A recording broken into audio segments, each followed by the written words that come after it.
everyone, welcome back to my channel. My name is Bridget Epo. Merry Christmas. It's a season of cheer, it's a season of goodwill, it's a season of love, and it's a season of celebration. Thank God that we are alive. Thank God that we have good health. We just have to be grateful to God for taking us from January to December. I mean, all we have to do is just give thanks. If you're alive in December and you're preparing for Christmas and you're well, your family is well, your friends are well, all you just have to do is just give thanks. So it's Merry Christmas and a Happy New Year in advance. So it's a season of celebration, it's a season of sharing, it's a season of love. So I decided to talk about love today. So I'm just quickly going to talk about relationships and how to increase intimacy in relationship. When you're in a long-term relationship, sometimes because life takes over, there are children, there's jobs, there's careers, there are other things in life that takes over. So sometimes relationship becomes really very dry. There's no, that intimacy is not there anymore like it was. Remember when you fell in love, how it was, everybody's heart is beating, ging, you know, you can't see the person, you cannot sleep, you are so excited when they text you or when they call you. But when you're in a long-term relationship, sometimes life, like I said, just takes over, and it's not really like that again. So if you want to spice up your relationship, you just want to, you know, bring back that intimacy, there are some very little things, simple things, not expensive things that you can do just to spice up your relationship. So I'm just going to be sharing a few of them with you today. So the first one I'll talk about is obviously expressing your love.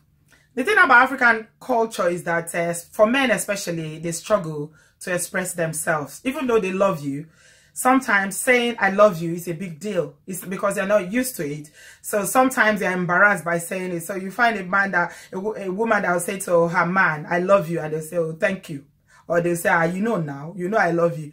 But the thing about women is that we want to hear it. So simple things like saying I love you, I miss you, I care about you, things like that really does build intimacy and increases intimacy. You should always say to your partner that you love them. Or don't allow a day to go by without telling the person that you love them. Say it to them face to face, say it to them by text, by email, whatever way that you communicate. Always make sure that you express your love for one another, because life is really very short. Sometimes you don't know, accident happen, people die. So if you don't express love to that person and they don't know how you feel about them, even though they might know it, you don't say it. You don't know when the last time when will be the last time you see that person. God is going to give us good life, and we'll have a long and healthy life by the grace of God. But it's very important for the intimacy of your relationship that you share. You express yourself to one another. Tell your partner that you love them. Tell your woman or your man that you love them. Always make sure that you show that love by saying it, by expressing it in a way. And when someone tells you that they love you, don't say thank you, or don't say, oh, okay, me too. Always say I love you too, or I love you more. Things like that. It does help to increase intimacy in a relationship. Second one is date nights. Date nights, when you are in a relationship, or when at the beginning of relationship, most people go on dates. So men will take women out, some women will take men out, and it's all exciting. You go to a restaurant or you go to a fast food place and you just sit down, you have a drink, you eat, and you just talk. It's always very nice and romantic. But sometimes when people are in long-term relationship again, or in marriage, long-term marriages that have lasted for a while, sometimes they forget what it was at the beginning. So they don't have like nights where they go out regularly like they did when they were dating. So date nights are very important. I actually learned this when David Beckham was talking about how he and his wife Victoria, how they make sure that they stay in love and they stay together and connected. They have date nights. So like once in a month, he takes his wife out to a restaurant or to somewhere nice, and they just sit down. No children, not a family gathering, not a family outing where everybody will go. This one is just between you and that special person in your life. So you take them out and you go out, you sit down, you talk about things that you might not have talked about for a while. You unwind, you just eat, you drink, you just talk like a date.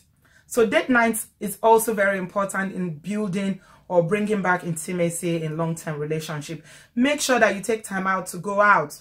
And when you want to go out, don't always go out in a group or go out with the whole family, because sometimes when you have the whole family or you have the children, you're not able to really talk to each other one-to-one the way you want to talk. Like two lovers. So if it's just the two of you, you know, that atmosphere is going to be conducive, and you'll be able to really share with one another, and you'll be able to like talk deeply and just share those intimate moments with each other.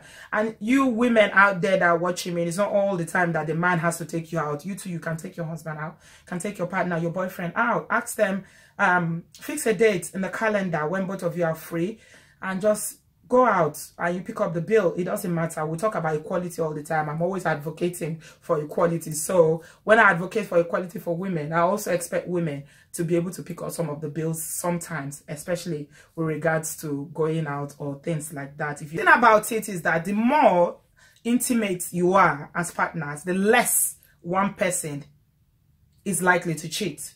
I'll say it again. The more intimate you are with your partner in a long-term relationship, the less the chances are of one person cheating.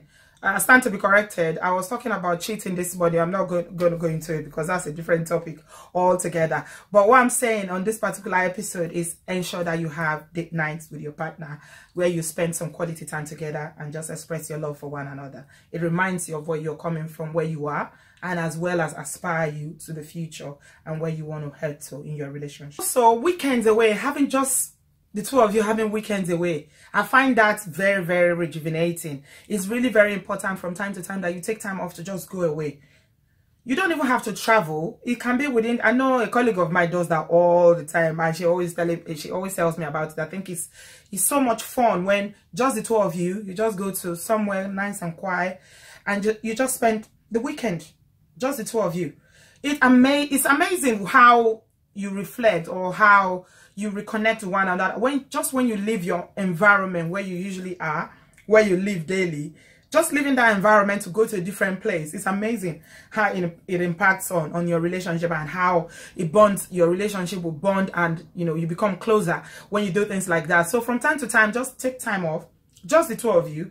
You can go, if you can travel, that's fine. If you can't travel within the same city where you are or neighboring city, for instance, if you live in London, you can go to somewhere like Manchester, you can go to Luton, you can go to neighboring places that are not so far away from you, or even within the same town. If you live in North London, you can decide to go to West London, just, you know, a night or two in a nice quiet hotel, just the two of you, have breakfast, just spend some time together. That also helps in bringing back intimacy in relationships.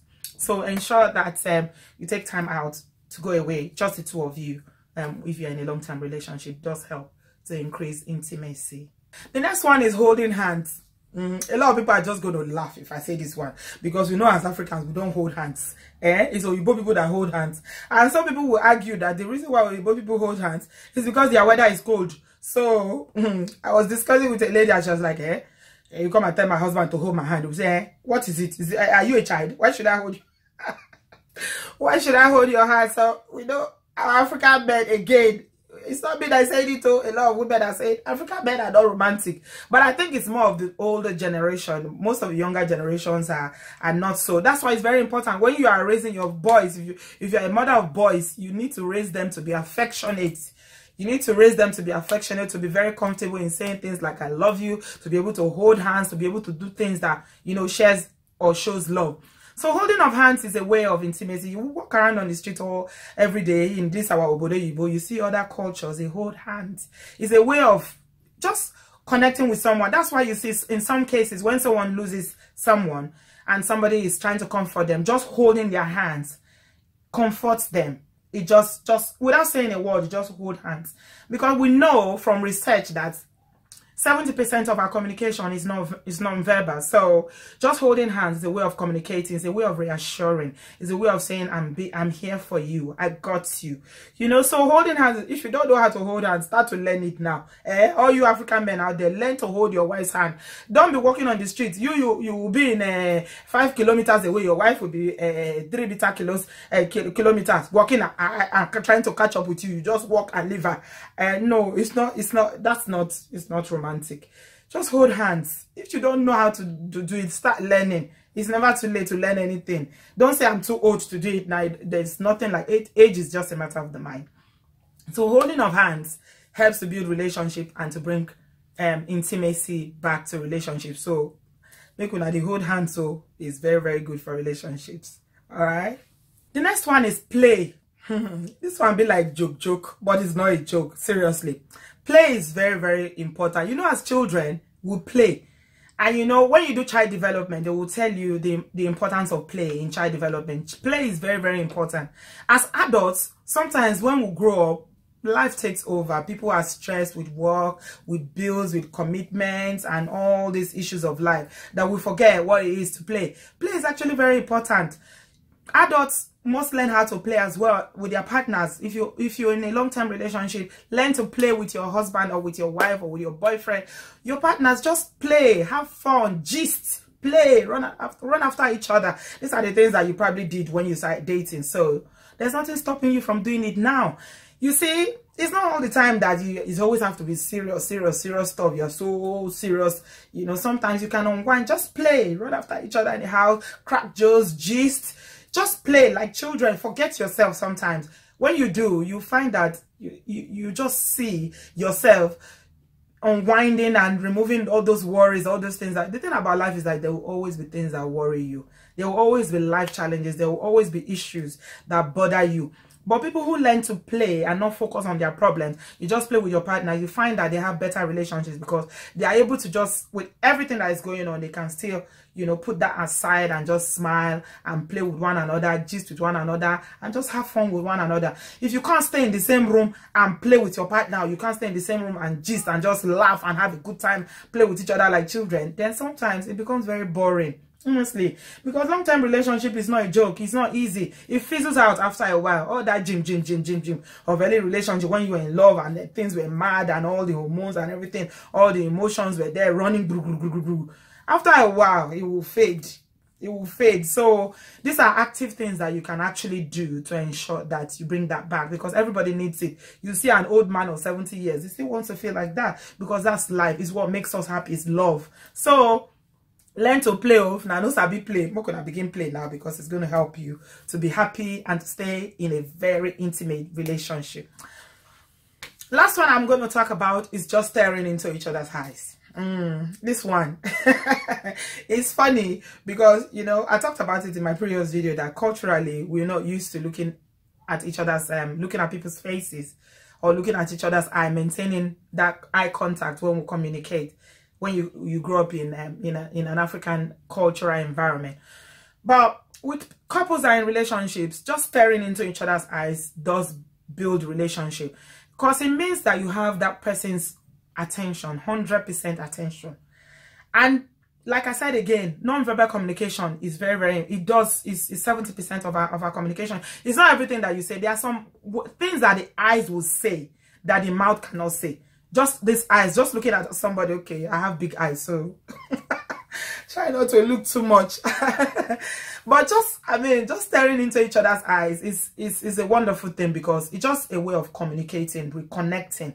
You can talk to each other in your eyes in a way that people will see deeply into your soul. It will seem as if they are looking into your soul because they can see. If there's pain in your eyes, the other person will see it. If there's happiness in your heart, they will see it. Whatever it is that you're feeling deep down in your soul that you cannot even say sometimes. Because sometimes people hurt.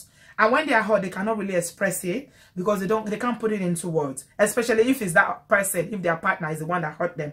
But if you look into their eyes, you'll be able to tell because you can see it in their eyes. So staring into each other's eyes is good. It helps to bring intimacy. So start learning how to stare into each other's eyes, especially when you go on those date nights or you go away or it's just the two of you. Even if you're at home and you're having a quiet moment, you're talking, just between the two of you, just look into each other's eyes, holding hands, things like that. It does help to build relationship and to bring back intimacy into your relationship. I hope you've enjoyed this video today. Thank you very much for joining me. As usual, it's Obodo Oyinbo TV. Follow me on all my social media. Be sure to hit the subscribe button down there and like. Please share my video with all your friends. I hope you have a very wonderful Christmas with your loved ones, your friends, your family members. And I pray that the love of Christ will keep us till 2018. And I will catch you again soon. Thank you for staying with me. Bye-bye.